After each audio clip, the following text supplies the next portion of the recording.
The death of another loathed Middle Eastern tyrant, a man who was also for decades a sponsor of international terror, Moammar Gadhafi. 7 months ago, the United States threw its support behind rebel forces in Libya. Today, those fighters finally got their man. ABC's Christiane Amanpour joins us tonight with the details. Christiane, how did it all finally happen? Well, Cynthia, another one bites the dust. It's been a very bad year for dictators in that part of the world, as people in the Arab world are really still fighting for their freedom. Somebody told me Moammar Gadhafi was like a vampire to his people. They had to see him dead in order to believe that he would never come back again. He was dragged through the streets today. It was quite graphic, and we have to warn our viewers that the video of his last moments is quite difficult to watch. It's an astonishing scene. Moammar Gadhafi, once one of the world's most powerful dictators, battered and bloody, the fear visible on his face as death looms. Hard to believe this was him just months ago, laughing off the armed rebellion that today finally ended his 42-year rule over Libya. They love me, all my people with me. They love me all. But if they do love you... They will die to protect me, my people. It would be his final interview, and his legendary eccentricity was on full display. The President of the United States, the leaders of Britain and other leaders are calling on you to step down, to leave Libya, to leave your position of power. Will you do that? Why do I leave my homeland? Why do I leave Libya? He never did flee. And today he died at the hands of his own people, aided by a 7-month bombing campaign led by Britain and France and the United States. The dark shadow of tyranny has been lifted, and with this enormous promise, the Libyan people now have a great responsibility. Just 27 when he first came to power in Libya, Gadhafi was a dashing figure who quickly created a cult of personality. Dressed in flashy outfits that bordered on costume, he surrounded himself with a phalanx of heavily armed women known as the Amazonian Guard. He welcomed visiting dignitaries in a tent that he pitched wherever he went. Perhaps his most infamous moment was the bombing of Pan Am 103 over Lockerbie, Scotland, which killed 270 people, most of them Americans. At home in Libya, he created an insular world that he ruled with an iron fist. As you drove through the streets of Tripoli, the capital, his image was everywhere, and he loomed large within even his own family. A father to 8 children by 2 wives, his offspring were just as outlandish as their father. One son flew in Beyoncé for a New Year's Eve party.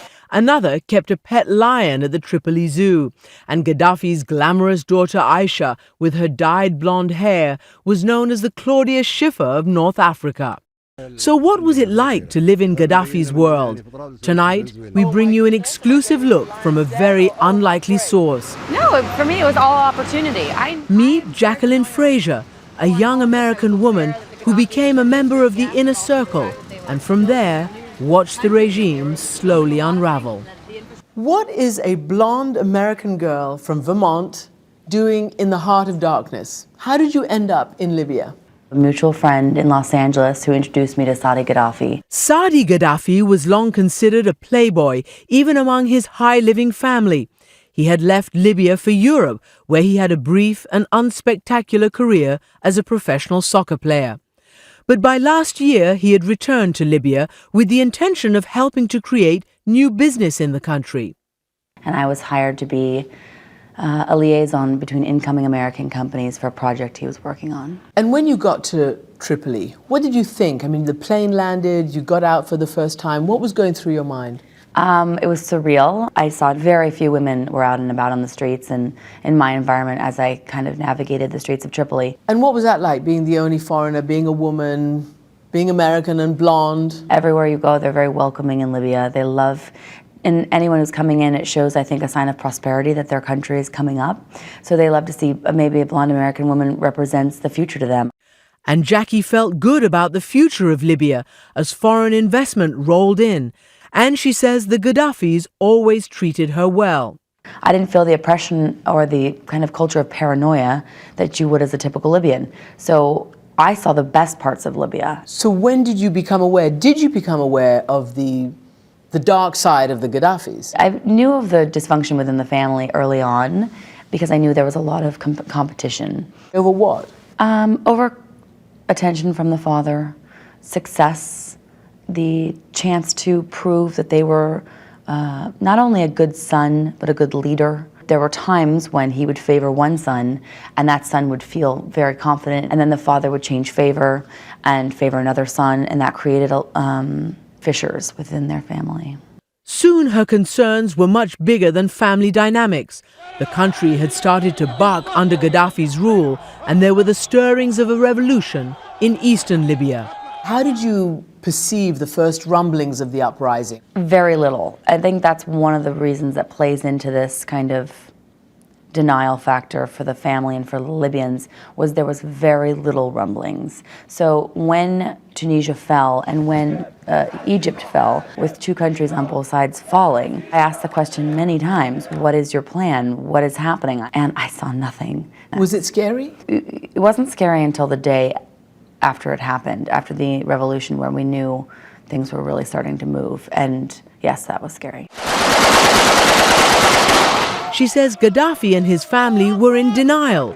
She was with us the day I interviewed the colonel. I don't know if you recall, we were running late and I asked the gentleman next to me, what time is this going to get started? And the response from the Libyan handler was, he has the will of the gods and he will arrive at just the right time. So I did think he was very charismatic, but it was also clear to me how out of touch with reality he was.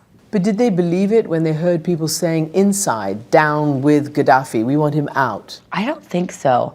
I still question that myself and grapple with that.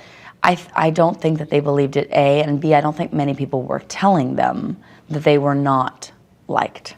What did you tell them? I told them many times they weren't liked. I told them not only that they weren't liked, but that and ultimately they would win by playing this in a Western way, which is not to shut down and become closed off and to not allow journalists to interview people who have voices of dissension. They felt that if they had to quiet everyone. In the end, it was the Gaddafis who were silenced. The dictator dead, a fate Jacqueline had predicted. Are you surprised that they didn't give up, that they didn't leave? Not at all. I don't think there's only two ways for them to end up, and that's dead or in jail. A bloody legacy that today came to a bloody end.